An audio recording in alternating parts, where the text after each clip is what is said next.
In the previous video, we discussed how it requires energy in the form of heat to break a bond, be it a covalent bond or an intermolecular force. So when you break a bond or break an intermolecular force, that's an endothermic process that requires heat.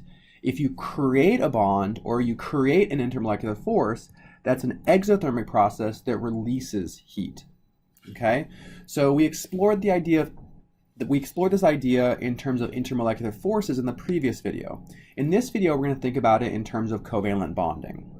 Okay, and this is actually an idea that we've kind of thought about before. So let's consider something like an oxygen-oxygen single bond and an oxygen-oxygen double bond. Right, so we've talked about before that bonds form, covalent bonds form, because they are favorable. So forming bonds is exothermic, which means breaking these bonds is endothermic. So if we were to convert these oxygen molecules into individual oxygen atoms, right, where we've broken this covalent bond, which was shared electrons, then we would expect this to require energy because we are breaking bonds, and forming bonds is favorable. Okay, so we would expect both of these processes to be endothermic because we're breaking covalent bonds.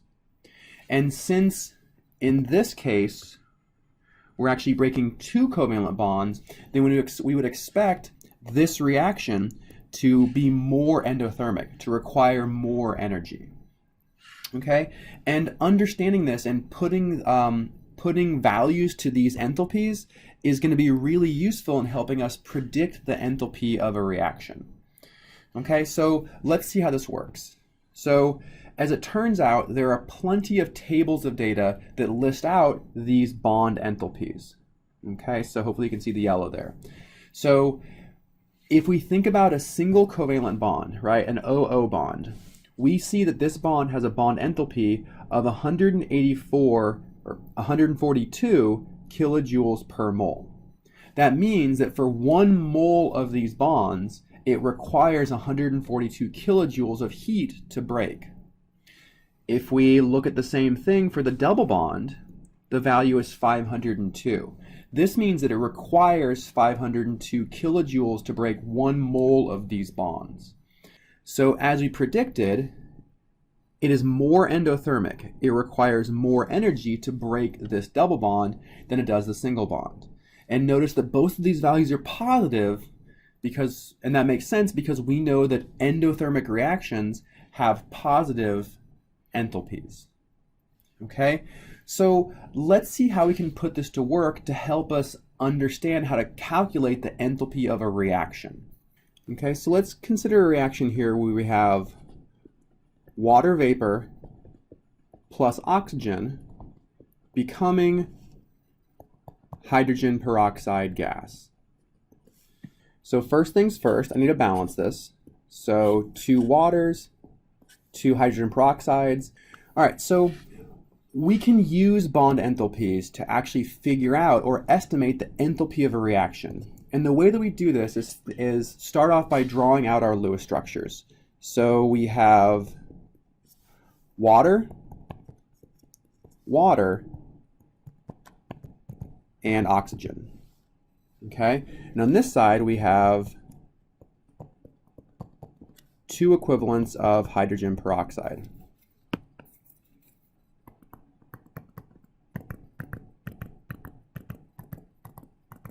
Okay, so the idea here is that to proceed from reactants to products, we can think about this going through an intermediate where we have broken every single bond. So we have 4 equivalents of hydrogen atoms that don't have any covalent bonds, and 4 equivalent of oxygen atoms that have all of their covalent bonds broken.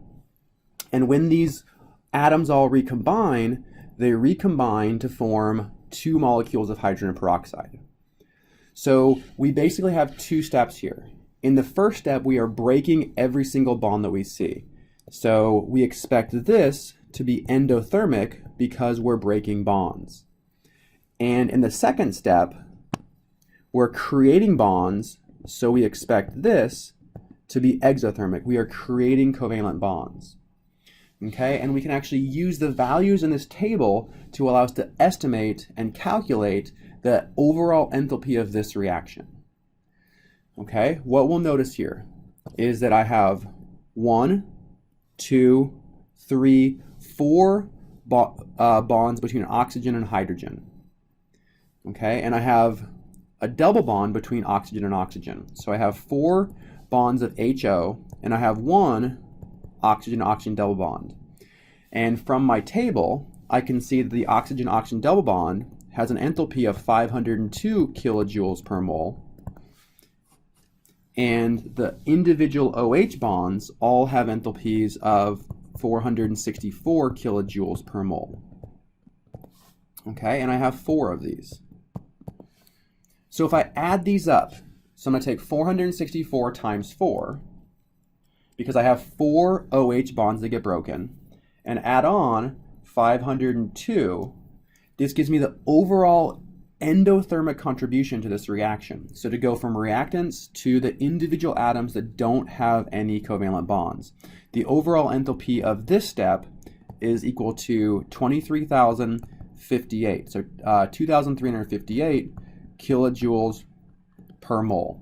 That's the endothermic contribution here. Okay, and when I look at what's happening on the other side, so going from our individual atoms and becoming products, what I see here is that I'm creating 4 OH bonds, and I'm creating 2 oxygen-oxygen bonds. Okay, and let me create a little bit of space here. Okay, so the 4 OH bonds that I have, we've seen before, have values of 464 kilojoules per mole. Okay, but note now that we are creating bonds. So this is a negative value. This is an exothermic reaction because we are creating these bonds. Okay, so when we go from our individual atoms to the compound, we're creating bonds. It's exothermic. So then I have 2 oxygen-oxygen single bonds, which I see here is 142 kilojoules per mole, but it's negative because it's exothermic. We are creating bonds. So if we add these up, then I get a total contribution here of negative 2,140 kilojoules per mole. Okay, so in the first step, I see an enthalpy of an endothermic enthalpy of 2,358. In the second step, I have an overall exothermic enthalpy of negative 2,140. So overall, if I add these two values up, I will come up with the overall enthalpy of this reaction. So the overall enthalpy of the reaction is going to be equal to 2,358 kilojoules per mole plus negative or minus 2,140 kilojoules per mole. So the enthalpy of this reaction is going to be equal to 218 kilojoules per mole.